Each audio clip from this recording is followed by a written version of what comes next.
Bonjour à tous et bienvenue dans ce temps de partage. Le titre d'aujourd'hui est « Tu es le choix de Dieu ». Le verset qui nous concerne, nous le trouvons dans 1 Corinthiens 1, versets 27 à 29, qui nous dit la chose suivante. « Mais Dieu a choisi les choses folles du monde pour confondre les sages. Dieu a choisi les choses faibles du monde pour confondre les fortes. Et Dieu a choisi les choses viles du monde et celles qu'on méprise, celles qui ne sont point, pour réduire à néant celles qui sont, afin que nulle chair ne se glorifie devant Dieu. Ce n'est pas l'outil qui compte, mais la main qui la manie. Dieu se glorifie dans de faibles instruments, conscients de leur infirmité. Aujourd'hui, nous allons voyager dans l'histoire de Gédéon, qui va nous fournir une illustration frappante que tu es le choix de Dieu. Écoutez la Bible audio, lisez la Bible. Juge 6, tout le chapitre 6 jusqu'au chapitre 8, nous donnerons des explications concrètes. Et quand tu vas lire Juge 6 jusqu'au chapitre 8, tu verras qu'Israël a abandonné son Rédempteur et il sert les idoles. Mon frère, ma sœur, mon ami, l'Éternel te laissera faire l'expérience des conséquences de ton infidélité. Tout comme Israël, il le livre pendant 7 ans dans la main de Madian. Conséquences. Et nous voyons en Lamentation 3.33, Dieu dit, « Ce n'est pas volontiers qu'il afflige et contrit les fils de l'homme. » Et nous dit aussi en Hébreux 12.10, « Nos pères nous châtiaient pour peu de jours, comme ils le trouvaient bon. Mais Dieu nous châtie pour notre bien, afin que nous participions à sa sainteté. » Ces nomades, ces ennemis, viennent ravager le pays. Israël est appauvri fortement. Il n'y a plus de nourriture. Lévitique 26.16 se réalise, où Dieu les avertissait que si ils les abandonnaient l'Éternel, ces choses leur arriveraient. Dieu t'a aussi averti. Dieu t'a dit que tu dois suivre la parole de Dieu, c'est-à-dire Jésus-Christ, qui est la parole. Satan et ceux qui sont dans sa main sont toujours près de nous, à nous priver de la jouissance de nos bénédictions en Jésus-Christ. Veillons à ne pas donner l'occasion au diable en nous éloignant de Jésus-Christ. Satan a été vaincu à la croix. Oui, mais si nous laissons notre communion avec Dieu s'interrompre, il sera toujours plus fort que nous. Ça, c'est clair. Ici, dans ce texte-là, nous voyons que ce n'est pas l'ennemi, mais le peuple de Dieu qui se cache dans les ravins, dans les montagnes, dans les cavernes et sur les rochers fortifiés. Juge 6, verset 2. Contrairement à Josué 10, 16, où les 5 rois s'enfuyaient et se cachèrent dans une caverne de Makeda. La situation a changé. Nos efforts sont inutiles. Nous devons tous apprendre cette grande leçon. Satan nous attaquera et nous vaincra sans le secours de Dieu. Il n'y a point de délivrance. Dieu va répondre à ses supplications, car dans son amour, il est en peine de la misère d'Israël. Pareil pour toi, mon frère, ma sœur, mon ami. Lorsque les enfants d'Israël crièrent à l'Éternel au sujet de Madian, l'Éternel envoya un prophète. Juge 6, 7, 8. Il envoie d'abord un prophète. Quand l'Éternel parlait aux enfants d'Israël, c'était par un prophète. Dieu veut toucher la conscience, convaincre de péché et préparer son peuple au salut. Ce prophète, dont le nom ne nous est pas communiqué dans Juge 6, 7 à 8, leur rappelle les actes puissants que Dieu a opérés en leur faveur pour les sauver de la main de l'oppresseur. Leur misère présente résulte uniquement de leur désobéissance. Le péché interrompt la communication avec Dieu. Loin de lui, nous faisons la terrible expérience de la famine spirituelle. Pour être restaurés, il faut écouter sa voix. Sommes-nous disposés à le faire? Le pillage systématique de l'héritage ne laisse pas Gédéon insensible. Le bas état d'Israël l'afflige profondément. Si nous, enfants de Dieu, chrétiens, nous sommes indifférents à l'état de l'assemblée dans laquelle nous sommes, à la condition spirituelle de nos frères et sœurs, comment le Seigneur pourrait-il nous confier un service en leur faveur? Il faut que le serviteur sente toute la misère du témoignage pour répondre avec l'intelligence quand Dieu l'appelle. Es-tu prêt, mon frère, ma sœur, mon ami? Gédéon n'oublie pas les œuvres glorieuses de Dieu. Lisons Agé 2, verset 3. Quel est parmi vous le survivant qui ait vu cette maison dans sa gloire première. Et comment le voyez-vous maintenant telle qu'elle est? Ne paraît-elle pas rien à vos yeux? Ag 2, verset 3. Sans se décourager, il s'efforce de présenter un peu de nourriture. Il le préserve et après, il va le distribuer aux gens qui n'en ont pas dans ce temps de disette. Le froment. Le froment est une figure de Christ, l'aliment par excellence, sans lequel notre âme dépérit. Gédéon craint d'être découvert par l'ennemi. Et au lieu de battre le grain, le froment dans l'air, comme c'était le cas habituellement, il trouve refuge dans le pressoir. Le pressoir qui était destiné, rappelez-vous, pour soit le raisin ou soit pour faire de l'huile d'olive. Et là, se croyant à l'abri de tout regard, il travaille le fléau à la main. Le fléau est un instrument agricole utilisé pour battre les céréales, le fameux froment. Mon frère, ma sœur, mon ami, cette activité secrète que Gédéon est en train de faire est précieuse aux yeux de Dieu. Il te voit. Un élan de foi si faible, si humble soit-il, retient toute son attention. Gédéon honore Dieu par son zèle et Dieu l'honore par sa présence. 1 Samuel 2, verset 30 nous dit « Car j'honorerai celui qui m'honore, mais ceux qui me méprisent seront méprisés. » Un ange est là, sous le térébenth qui est à Euphrate, l'arbre de son père. Et en silence, l'ange le regarde faire. Dieu prend connaissance de tout. Que peut-il lire dans nos pensées, dans tes pensées actuellement? Que peut-il discerner dans nos voix, dans tes voix? Quelle est notre appréciation du Christ? Avons-nous l'habitude de nous retirer à l'écart pour nous nourrir de lui, comme Gédéon a fait pour pouvoir protéger cette nourriture qui pour nous est la parole de Dieu? L'instant d'après, la scène change. L'ange de l'Éternel lui apparut et lui dit « L'Éternel est avec toi, vaillant héros. » Juge 6, verset 12. Parole étrange, n'est-ce pas? Incompréhensible pour Gédéon, conscient de sa faiblesse personnelle et de la ruine environnante. Dieu ne s'adresse pas à la raison, mais à la foi. Il sait ce qu'il va faire avec Gédéon, un vainqueur, et toute la gloire sera pour Dieu. Mais avant d'être envoyé, Gédéon doit être formé dans le secret, comme l'argile dans la main du potier. Mon frère, ma sœur, mon ami, prenons garde de ne pas nous précipiter dans un service, dans nos assemblées, quel qu'il soit, restant à l'écart dans l'intimité du Seigneur. Prions, lui, demandons-lui qu'est-ce qu'il attend de nous, tout le temps que cela sera nécessaire. Et il nous répondra. L'ange avait dit à Gédéon, l'Éternel est avec toi. Gédéon lui dit, ah, mon Seigneur, si l'Éternel est avec nous, pourquoi toutes ces choses nous sont-elles arrivées? Et où sont ces prodiges que nos pères nous racontent?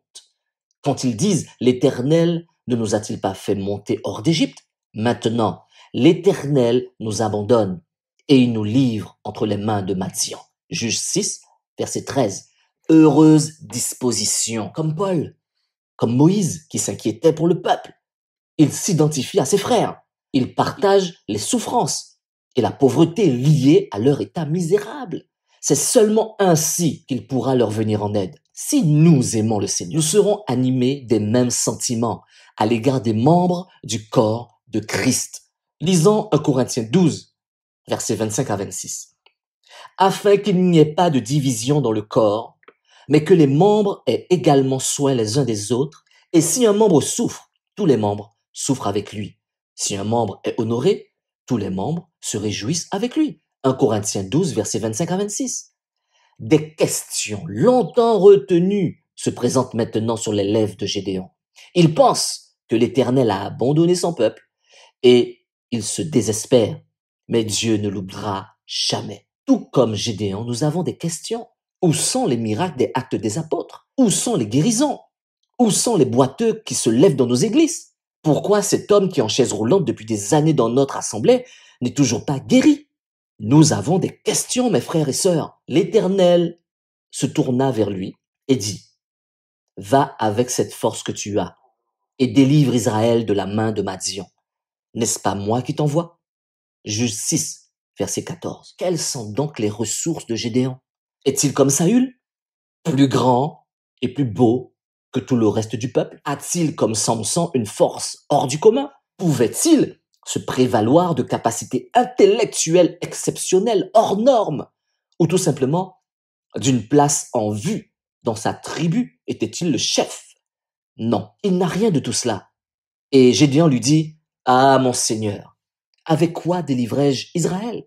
Moi, voici ma famille est la plus pauvre de Manassé, et je suis le plus petit dans la maison de mon père. » Juge 6, verset 15. Il est conscient de son insignifiance et ne tombe pas dans la faute du diable, l'orgueil. Attention, mes frères et sœurs, de ne pas tomber dans l'orgueil. Soyons prudents. Lisons Galates 6, verset 3. Si quelqu'un pense être quelqu'un ou quelque chose, quoiqu'il ne soit rien, il s'abuse lui-même. Galates 6, verset 3. Et devient impropre pour le service. Dieu ne peut pas t'utiliser parce que tu as quelque chose qui n'est pas de lui. L'orgueil est de Satan. Il ne faut pas non plus nous installer dans notre faiblesse. C'est pas parce que tu es faible que tu dois douter de la puissance de Dieu à travers ta vie. Ne fais pas ça. Lisons 2 Corinthiens 3, verset 5. Ce n'est pas à dire que nous soyons par nous-mêmes capables de concevoir quelque chose comme venant de nous-mêmes. Notre capacité, au contraire, vient de Dieu. 2 Corinthiens 3, verset 5. Gédéon entend l'ordre divin. Il reçoit aussi l'assurance de Dieu, que Dieu va le soutenir. Moi, je serai avec toi. Juge 6, verset 16. Promesses qui sont parallèles dans Matthieu 28, 20. Et voici, je suis avec vous tous les jours jusqu'à la fin du monde.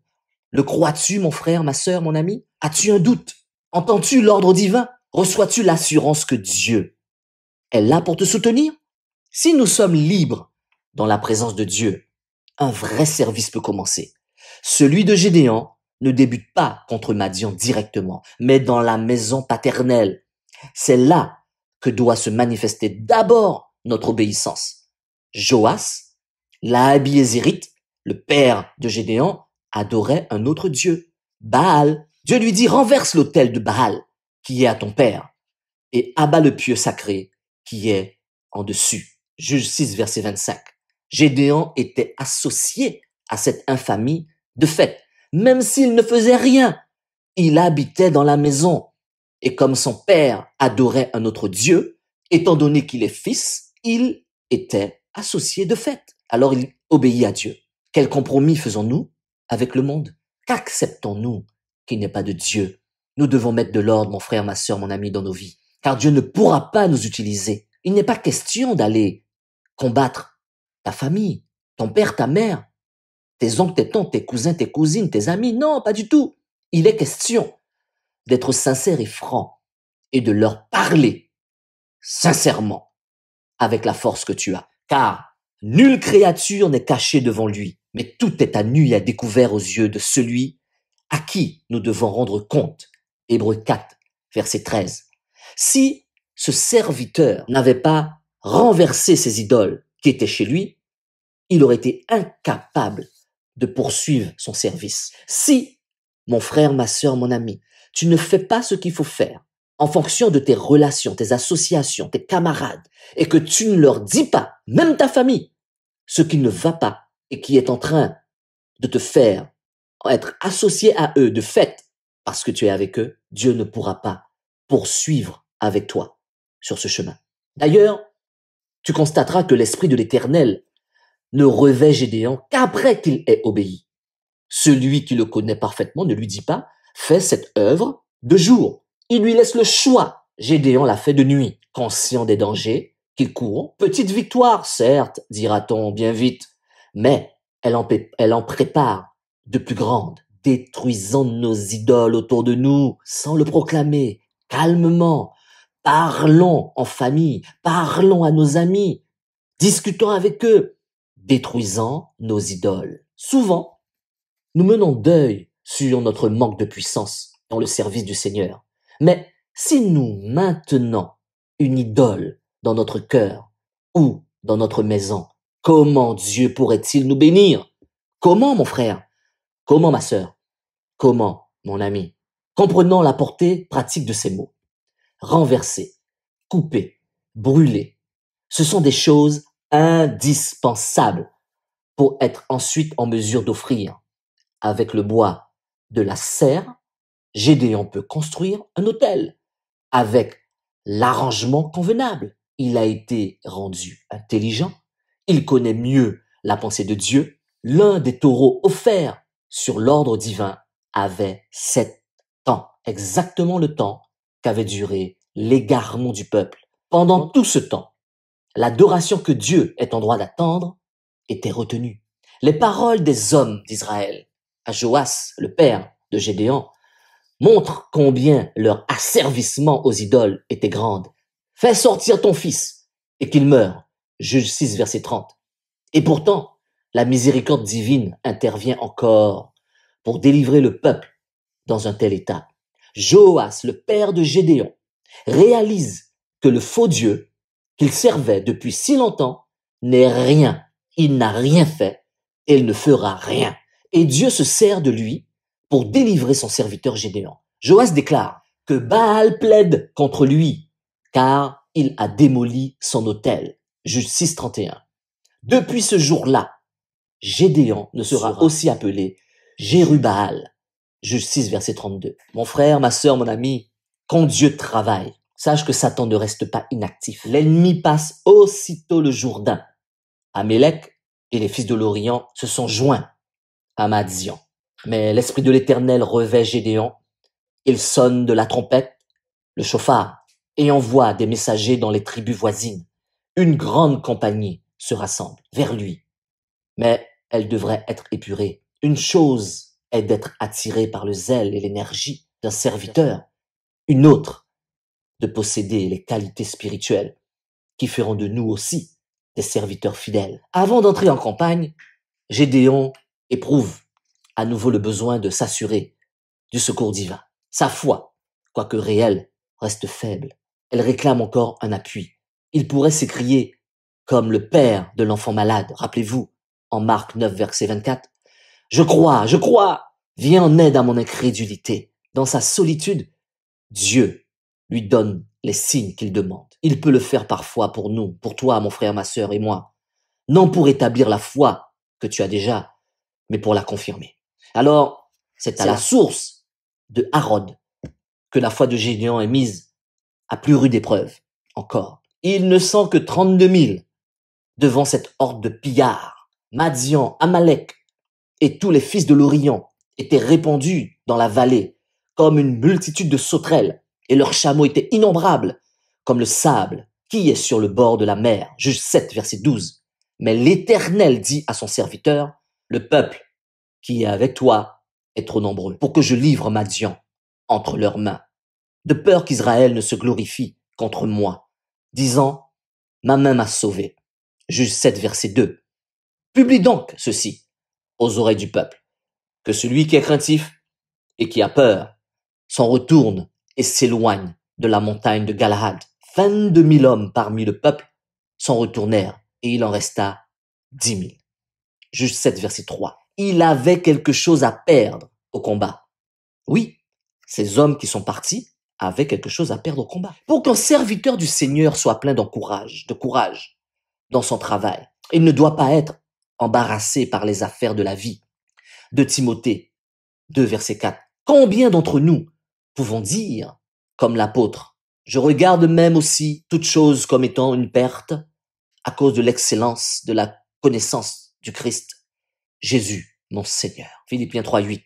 Les rangs se sont beaucoup éclaircis et voici que Dieu dit encore à Gédéon, le peuple est encore trop nombreux. Fais-le descendre vers l'eau et là, je te les épurerai. Juge 7, verset 4. Gédéon obéit et Dieu choisit parmi eux ceux qui n'ont pas cherché leur aise, ceux qui étaient en état d'alerte dans l'attente du combat, ceux qui lapèrent l'eau en la portant à la bouche avec leurs mains furent au nombre de 300 hommes. Et tout le reste du peuple se mit à genoux pour boire. Juge 7, verset 6. Mon frère, ma sœur, mon ami, soyons sur nos gardes. Les bonnes choses de la vie peuvent nous mettre souvent plus à l'épreuve que ne le font les mauvaises. Nous ne discernons pas toujours pourquoi Dieu choisit telle personne pour le service, peut-être dans une circonstance toute simple, de peu d'importance à nos yeux. A-t-elle cherché à plaire au Seigneur? Et il l'a appelé pour lui confier une tâche. Voilà comment Dieu agit. Tu donnes pas de l'importance à telle chose, et pourtant Dieu, oui, et choisit cette personne au lieu d'une autre. Gédéon a déjà souvent eu besoin d'être rassuré, mais Dieu sait de quoi nous sommes formés. Il se souvient que nous sommes poussière. Somme 103, verset 14. Son serviteur reçoit un puissant encouragement. L'Éternel l'invite à descendre de nuit vers l'immense camp de Madian et ajoute, si tu crains d'y descendre, descends vers le camp, toi et Pura, ton jeune homme. Tu entendras ce qu'ils diront et ensuite tes mains seront fortifiées. Juste 7, versets 10 à 11. Mon frère, ma sœur, mon ami, une foi réelle reconnaît toujours sa faiblesse. Reconnais-tu ta faiblesse? Gédéon accepte cette leçon d'humilité, leçon humiliante. C'est volontiers qu'il prend Pura avec lui, ce serviteur, à l'heure du danger, un compagnon reçu de Dieu est d'un grand soutien. Ce chef, Gédéon, qui paraît fort et courageux aux yeux de ces hommes, est pourtant rempli de crainte. Dieu a décidé qu'il recevrait de la bouche de l'ennemi la confirmation que Madian va être livré en sa main. Madian lui-même lui dira que Gédéon va nous battre.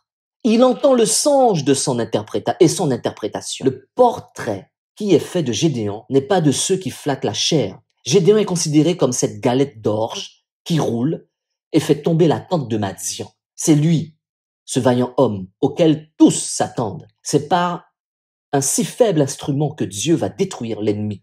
Si nous acceptions d'être toujours considérés comme un simple pain d'orge devant Dieu, la puissance de Dieu pourrait s'accomplir dans notre infirmité. Gédéon se prosterne et retourne avec empressement au petit camp d'Israël. Plus abaissé que jamais à ses propres yeux, il déclare, plein d'humilité, « Levez-vous, car l'Éternel a livré le camp de Madian en votre main. » Juge 7, verset 15. Les armes de notre guerre ne sont pas charnelles, mon ami, mais puissantes par Dieu. 2 Corinthiens 10, 4. Pour livrer le combat à Madian, Gédéon fut enseigné par l'Éternel. Il donne à ses compagnons des instructions qui peuvent paraître étranges. Ils doivent prendre d'abord avec eux des trompettes, les chauffards, en sonnant avec éclat. Le peuple qui allait à la guerre, rappelez-vous, contre un ennemi qui le pressait, était rappelé en mémoire devant l'Éternel, et celui-ci le délivrait par ce moyen. L'Éternel faisait connaître aussi sa pensée. À quoi correspond pour nous ces trompettes, ces chauffards à la parole de Dieu, qui doit régler constamment le rassemblement, la marche, le combat et l'adoration pour chaque enfant de Dieu? En un mot, tout ce qui se lie au témoignage. Ces combattants insolites devaient prendre aussi avec eux des cruches vides qui dans un instant seraient brisées. Les compagnons de Gédéon devaient apprendre la même grande leçon d'humilité que leur chef au camp de Madian. Ces cruches vidées ne représentent-elles pas ce que chaque racheté est en lui-même? 2 Corinthiens 4, verset 7. Cela fait ressortir la beauté de ce symbole. Et l'apôtre Paul rappelle d'abord que nous sommes appelés à manifester la vérité afin que l'évangile de la grâce resplendisse devant les hommes. Il ajoute, mais nous avons ce trésor des vases de terre afin que l'excellence de la puissance soit de Dieu et non pas de nous. 2 Corinthiens 4, verset 7. Car si nous ne sentons pas que le vase est de terre, nous ne sentirons pas non plus que la puissance est de Dieu. Dans ces cruches se trouvaient des torches destinées à répandre la lumière. Cet autre aspect primordial du témoignage que Dieu nous confie, le trésor, Christ, doit briller dans nos vies, être manifesté dans nos corps. Chaque chrétien est appelé à porter ce témoignage. La trompette, le chauffard ne doit pas rendre un son confus, elle doit résonner. La vie de Jésus ne peut vraiment être manifestée que si seulement la cruche est brisée. La lumière de Christ ne doit pas non plus être mise sous le boisseau ou sous le lit, mais briller du plus vif éclat dans ta vie. Gédéon dit à ses compagnons, regardez ce que je vais faire et faites de même. Ils obéissent et c'est la victoire. Écouter et dépendre entièrement de Christ aura pour nous le même effet. Mon frère, ma sœur, mon ami, le pain d'orge et les cruches brisées sont des instruments convenables dans la main de Dieu. Ainsi, toute la gloire est pour lui. Tant que Gédéon restera humble, il sera vainqueur. S'effacer est le grand secret, mon ami, mon frère, ma sœur, pour vaincre l'envie. Ce serviteur résiste à un piège plus subtil encore. Car le peuple lui dit, domine sur nous, et toi et ton fils, et le fils de ton fils. Car tu nous as sauvés de la main de Madian. Juge 8, verset 22. Remarquez que le peuple a dit tu et non Dieu. La réponse de Gédéon réjouit. Gédéon leur dit, je ne dominerai point sur vous et mes fils ne domineront point sur vous. C'est l'Éternel qui dominera sur vous. Juge 8, verset 23. Alors, pourquoi Gédéon ajoute, je vous ferai une demande. Donnez-moi chacun de vous les anneaux de son butin. Juge 8, verset 24. Oh, mon frère, ma sœur, mon ami, l'ennemi a trouvé la faille, le défaut de la cuirasse. Et alors qu'il reçoit, on ajoute, sans qu'il proteste, les vêtements de pourpre dont étaient couverts les rois de Madian. Juge 8, verset 26. Gédéon fit un éphod et il le plaça dans la ville, à Ophra, où il devint l'objet de prostitution de tout Israël. Et il fut un piège pour Gédéon et sa maison. Juge 8, verset 27. Telle est la vanité de nos cœurs. C'est dans sa ville à Ophra que Gédéon place l'éphod. Souvenir tangible de la victoire. Par ce moyen, le moi, l'orgueil qu'il n'avait pas au départ est réédifié. À la fin de sa vie, la famille de Gédéon et tout le peuple porteront les tristes conséquences de cette défaillance. Quelle leçon importante pour nous rappeler notre besoin constant de dépendance dans une marche par la foi avec Dieu et devant Dieu. Alors mon frère, ma sœur, mon ami, aucune victoire ne doit nous donner de l'assurance pour le pas suivant. C'est pourquoi prenez toutes les armes de Dieu afin de pouvoir résister dans le mauvais jour et surtout tenir ferme après avoir tout surmonté. Éphésiens 6, verset 13. Comprenez, tenir ferme après avoir tout surmonté, c'est-à-dire même après la victoire, tu ne dois jamais te relâcher. Alors, acceptons la place d'humilité devant Dieu, où nous pourrons servir le Seigneur. 2 Corinthiens 12, verset 10 nous dit, c'est pourquoi je me plais dans les faiblesses, dans les outrages, dans les calamités, dans les persécutions, dans les détresses, pour Christ, car quand je suis faible, c'est alors que je suis fort. Voilà ce que j'ai reçu pour nous aujourd'hui. Amen.